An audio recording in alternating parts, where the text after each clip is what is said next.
Hola, ¿qué tal chicos?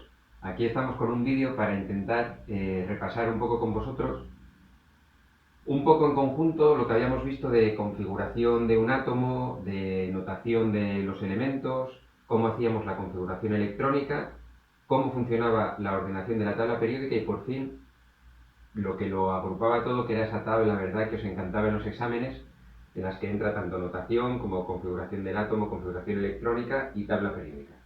Así que vamos a ir no voy a ir tan en detalle como lo hicimos en clase, pero bueno, vamos a ir repasando un poco todos esos conceptos. Si recordáis, cuando estudiamos los modelos atómicos, a partir del modelo de Rutherford, nosotros habíamos establecido que el átomo tenía dos partes diferenciadas. Una era el núcleo, en el que había protones con carga positiva, que son estos que hay aquí en color rosa, y neutrones que no tenían carga, que son estos que están aquí en azul. En el núcleo conviven protones con neutrones. Mientras que dando vueltas alrededor del núcleo, en diferentes órbitas, llamábamos órbitas al principio y luego niveles de energía, en diferentes niveles de energía teníamos los electrones con carga negativa. Siempre que un átomo es neutro respecto a su carga, quiere decir que tiene el mismo número de protones que de electrones, y por eso las cargas positivas y negativas se compensan y la carga total del átomo es cero. Por eso se dice que el átomo es neutro. Bien, pues ¿cómo reflejamos esto a la hora de escribir el nombre de un elemento, de un átomo de un elemento? Pues lo reflejamos con tres símbolos.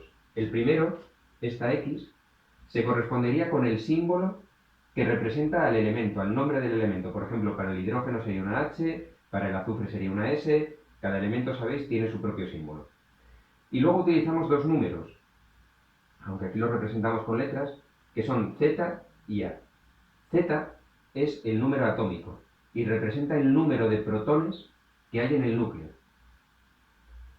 Z, número atómico, número de protones.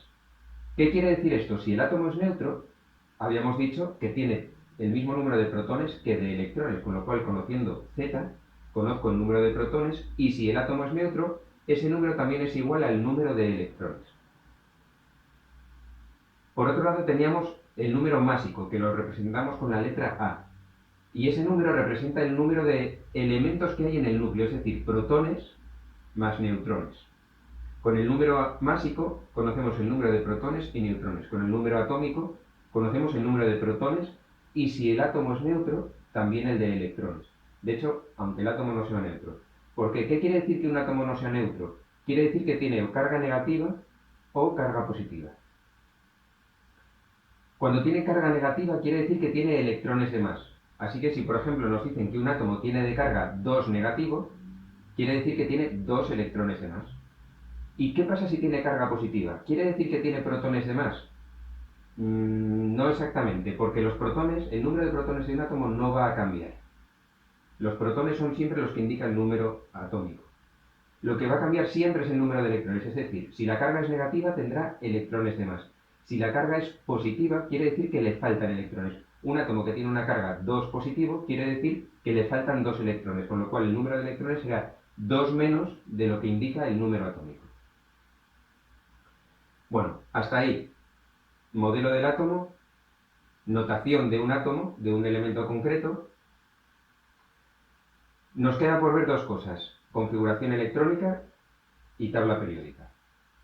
La configuración electrónica, ¿en qué consistía?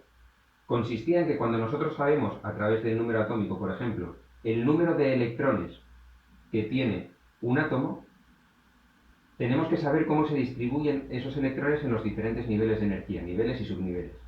Entonces nos ayudábamos del diagrama de Moller, que es esta tabla con flechas en diagonal, que nos indicaba el orden en el que se iban colocando los electrones. Y siempre seguía el orden de las flechas.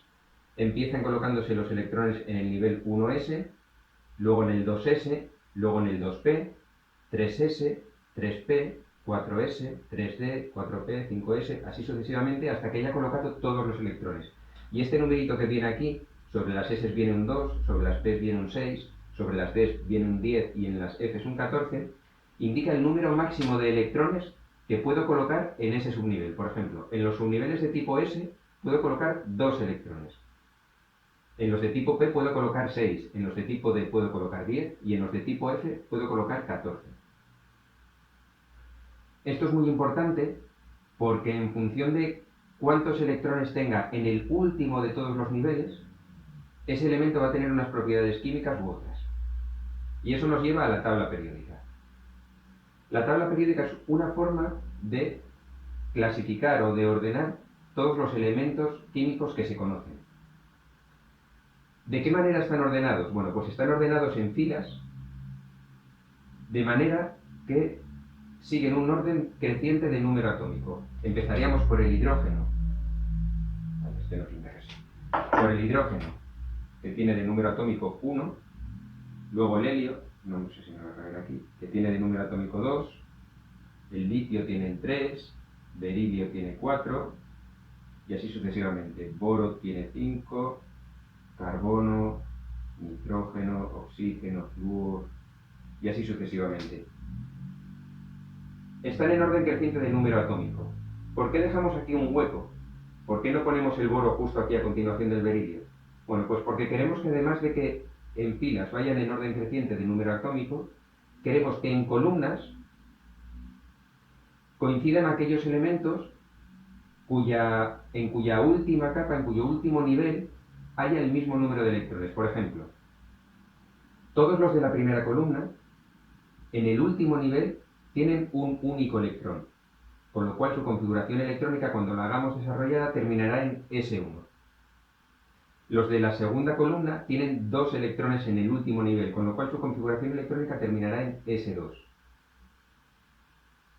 Aquí en medio hay otras 10 columnas, que no las he escrito todas, que serían todos los elementos cuya configuración electrónica termina en D1, D2, D3, D4, así hasta D10.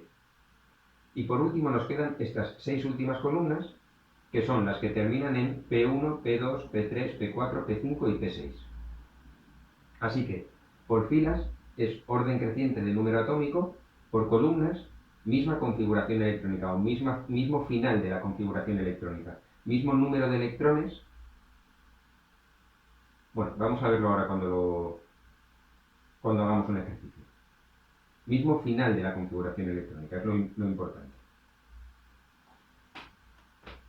Bien, además, sabiendo la configuración electrónica de un elemento, pues por todo esto que acabamos de ver, sabiendo la configuración electrónica de un elemento, yo puedo saber a qué grupo y a qué periodo pertenece. Grupos son las columnas, periodos son las filas. Si, por ejemplo, yo tengo un elemento cuya configuración electrónica termina en 5 S2, y por aquí delante todo lo que corresponda, vendría 1 S2, 2 S2, 2 P6, así siguiendo el orden de las flechas, hasta terminar en 5 S2. Pues yo sé que ese elemento, por terminar su configuración electrónica en S2, pertenece a esta columna, la número 2. Eran los elementos que terminaban su configuración en S2. Y por ser 5 su mayor nivel energético, pertenece al periodo 5. Con lo cual, periodo 5, grupo 2, berilio, magnesio, calcio, estroncio. Sería el estroncio, ¿vale? Por eso es importante que por lo menos estas 2 columnas de la tabla periódica y estas 6 columnas de aquí nos sepamos de memoria todos sus elementos, porque son los que vamos a tener que saber identificar perfectamente. Vamos a ver esto con un ejemplo. Voy a borrar primero un poco aquí.